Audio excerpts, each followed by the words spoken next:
কীরকম চাহিদা বাড়ে বড় মাছগুলোর?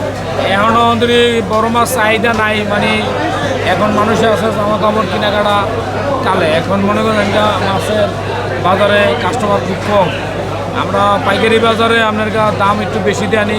34, 35 সানবিট 1 চামচে 30+ বাসন পরিষ্কার।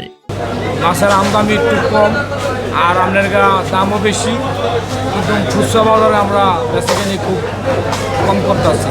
বেচাকেনি এরকম একটা নাই। এখন বেচাকেনি এটা আছে আপনার গুঁড়ো মাছ বেচাকেনি ভালো দামে। বড় মাছ এখনও নেয় না, এখনও মানুষের আপনার জামা কাপড় দুটো সকলটা কিনে তো এখন কেনা, মানে ঈদের 1 সপ্তাহ আগের তো আমরা বড় মাছ বেচতে পারবো ভালো দামে।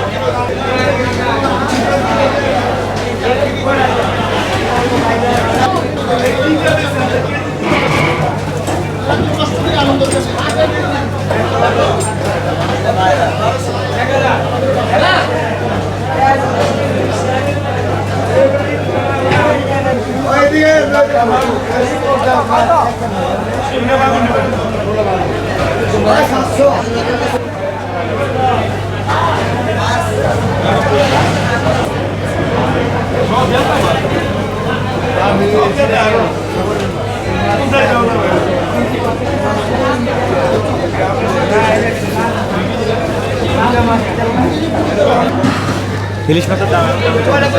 ইলিশ মাছের দাম এখন হচ্ছে আনসিজন, তো এখন হচ্ছে সিজন না, একটু দাম বেশি। 1 কেজি 200-300 গ্রাম, কেজি 2500 টাকা কেজি। আর যেগুলো 1 কেজির নিচে, যে এগুলো আছে 600 গ্রাম 700 গ্রামের মতো, কেজি 1800 টাকা। কারণ ইলিশ একটু কম, এই কারণে দাম একটু বেশি। আমার কাস্টমারও কম। ঈদের পরে পরে সিজন লাগবো, দাম কমে যাবে। চান্দা এটা 1300, এটা 1200। না, আমার কাছে এমন মনে হয় নাই, মনে হয়েছে স্বাভাবিক। এর আগেও কিনছিলাম, এমনটাই মনে হয়েছে, আমারই বেশি মনে হয় নাই। রোজার আগে কি দামটা একটু কম ছিল? রোজার আগের তুলনায় তো অবশ্যই বেশি, বাট মোটামুটি ধরেন 2005-10 রোজার সময় যেমনটা ছিল এখনও ওরকমই আছে। বাট আহামরি ডিফারেন্স আমার কাছে মনে হয় না, হয়তো হইতেও পারে, বাট আমার কাছে মনে হয় না।